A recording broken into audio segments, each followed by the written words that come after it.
እዚያም ጎንደር ይታይ ጎንደር ምሳሌ ተሰጥቶልሃል። እውነቱን ነው የምናገር። ትታሰራለህ፣ እውነቱን ይወጣል። በሀገር በታሪክ ይባላል። እውነቱን ነው የምናገር። ተሰብስቦ ቀጥቅጠኝ እፈልጋለሁ። የጎንደርን ታሪክ አድንቼ ብሞት ደስ ይለኛል። መሳይት መሆን እፈልጋለሁ። የጎንደር መሳይት ይሆናል።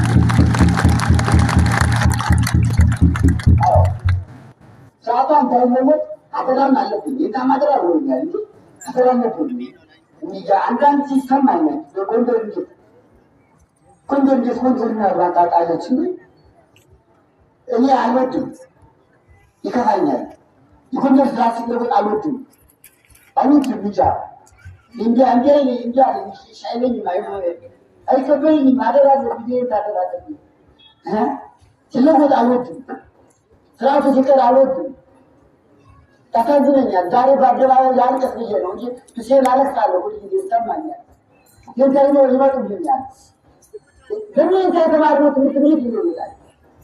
በእናንተ የተማርነው ስርዓት እንዴት ይለወጣል? ኧረ ተው፣ ይችን ሀገር እናቆያት። አንለውጣት እባካችሁ፣ አትለውጥ እባካችሁ። ጎንደር እኮ ጎንደርና ጎንደር እኮ ልዬ ናት እኮ። ጎንደር እኮ የሊቃውንት እናት እኮ ናት። ጎንደር እኮ የጎጃሙ፣ የሸዋው፣ የትግሬው የወሎ መጡ የሚማርባት ታርቦ ጠግቦ የሚማርባት ሀገር ማራት ከንቱ ጎንደር ልባል ትደልቅቀት ጎንደር የጎንደር አምላክ እውነት አራቱ ማዕዘን የሚመጣው ሊቃውንቶች እናንተ ተማራቸው ንምረታችሁ አይደለም እንዴ?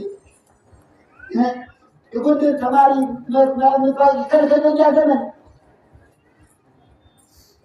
በቃ ልትሆኑ ነው። በቃኛል ስሜት ውስጥ